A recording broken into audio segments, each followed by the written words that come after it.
السلام علیکم پیارے بچوں بھائیوں، آج ہم آپ کو اس ویڈیو کے اندر مسجد میں داخل ہونے کی دعا کے بارے میں بتانے جا رہے ہیں۔ جب بھی دوستو اگر آپ کو مسجد میں داخل ہونا یعنی مسجد میں جاتے ہیں تب آپ کو اس دعا کو ضرور پڑھ لینا، اس دعا کو یاد بھی کر لینا۔ آئیے اس کے ترجمے کے بارے میں بھی جانیں گے۔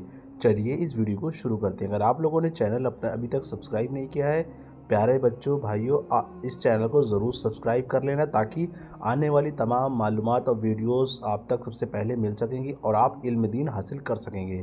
کسی علم دین سیکھنا سکھانا فرض ہے سب کے اوپر۔ دوستو اس چیزوں کو دھیان میں رکھتے ہوئے چینل کو ضرور سبسکرائب کر لینا تاکہ آپ کو ساری اپڈیٹ ٹائم ٹو ٹائم ملتی رہے۔ چلیے اس ویڈیو کو شروع کر دیتے ہیں۔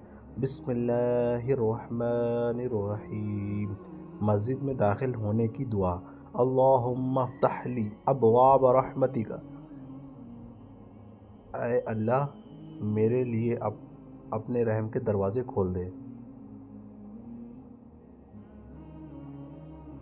خدا حافظ دوستو۔